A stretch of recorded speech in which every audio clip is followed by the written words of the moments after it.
A town that stopped at 4:17 p.m. In this town, clocks still move, but no one looks at them anymore. If you arrive in Eldermere for the first time, you might not notice anything strange at first. The road narrows without warning, trees leaning in close as if listening. A small sign welcomes you, its paint faded by decades of sun and rain. Beneath the town's name, a slogan barely readable now, a quiet place to live. Most drivers slow down, glance around, and keep going. Those who stop usually don't know why they did. Daniel Harper didn't either. The bus sighed as it pulled away, leaving him alone on the wooden platform. The air smelled of wet iron and pine needles. Rain fell lightly, not enough to soak, just enough to soften the world. He adjusted the strap of his suitcase and looked around. The station was small, older than it needed to be, with benches worn smooth by generations of waiting. Above the door hung a clock, round and yellowed, its glass slightly cracked.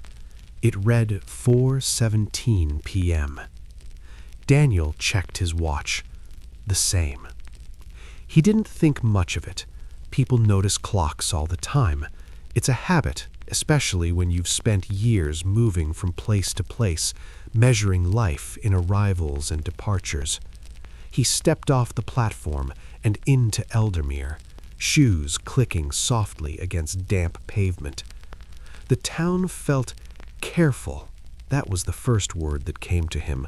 Not slow, not sad, careful, as if every sound had been turned down just a little. Cars passed without honking, doors closed gently. Even the wind seemed to move politely through the trees. He walked past a diner with steamed-up windows. Inside, a few people sat scattered at tables, cups of coffee in front of them. No laughter, no tension, just presence. A woman behind the counter wiped the same spot again and again, as though she wasn't really cleaning, just keeping her hands busy. Daniel continued on, eventually finding the bookstore where he would be staying. It was an old brick building with apartments upstairs, the kind of place that smelled like paper even from the sidewalk. Inside, shelves leaned slightly, heavy with books that had been read and reread. A bell chimed softly when he entered. Mrs. Caldwell looked up from the counter. She was small, gray-haired, her face lined in a way that suggested patience rather than age. "You must be the one for the room," she said. Daniel nodded. She handed him a key without asking his name. "Dinner's at 6, she said, then paused. Her eyes drifted briefly towards the clock on the wall behind him. "Or whenever." Daniel turned. The clock read 4:17. By the time he looked back, she was already busy with something else. That evening, as he unpacked his few belongings, he felt it. The moment. It wasn't dramatic. No noise, no signal. Just a subtle shift, like pressure changing before rain.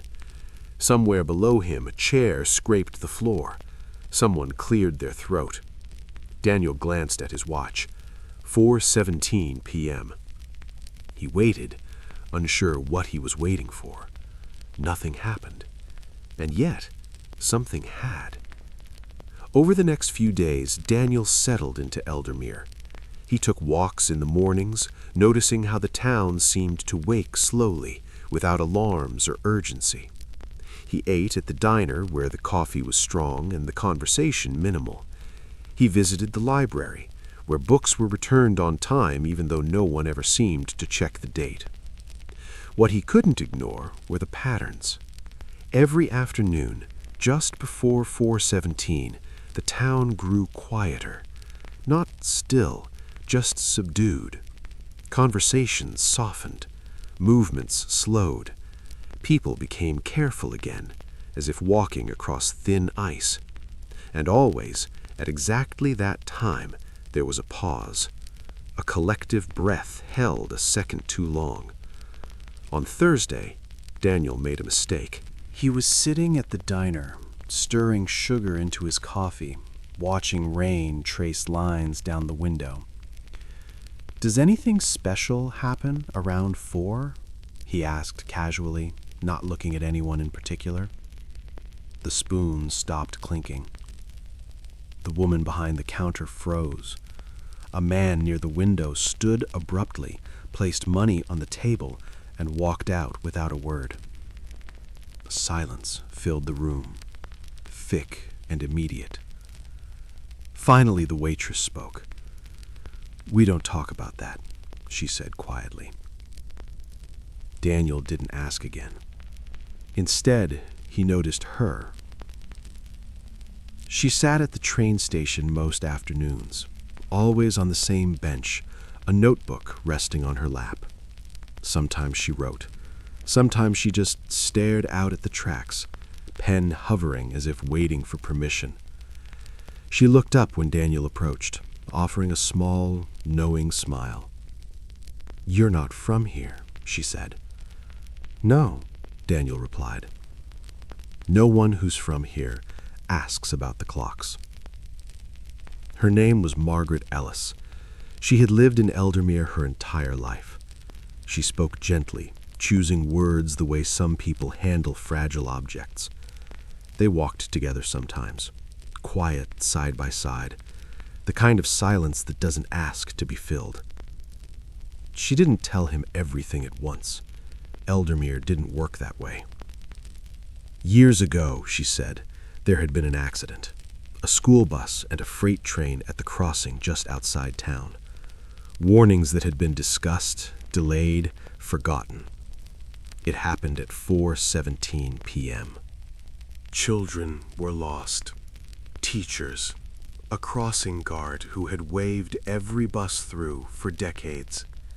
A driver who stayed in his seat until the end. After that, time continued. Trains still ran. Shops still opened. But the town changed. People stopped rushing, stopped arguing, stopped dreaming loudly. They learned how quickly ordinary moments could disappear. Grief didn't explode in Eldermere. It settled, like ash after a fire. Margaret showed Daniel her notebook one afternoon. It was filled with letters, not sent, never addressed. Letters to her sister, to her nephew, to a version of herself that existed before that day. She wrote every afternoon, always stopped at 4:17 p.m., waited, then continued.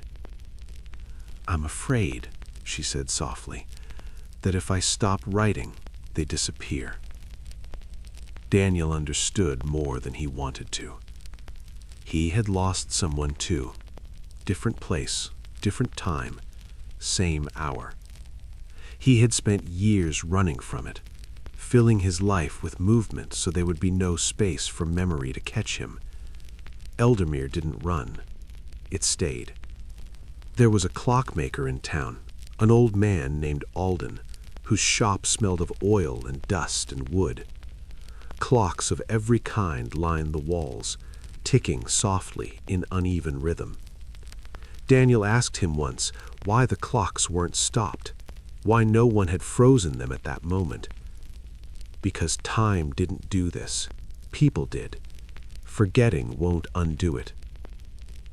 On the anniversary of the accident, the town gathered without being told. No banners, no speeches, just presence. At 4:17 p.m., instead of silence, a bell rang from the church tower. Once, clear and gentle. Some people cried. Some closed their eyes. Some smiled through tears. The clock ticked on. When Daniel left Eldermere in the fall, the trees were gold and red, leaves collecting quietly along the tracks. Margaret hugged him at the station. "You don't have to come back, but you can." At 4:17, the bus pulled away. For the first time in years, someone checked the time. In Eldermere, time never truly stopped. It waited, and finally, it was allowed to continue.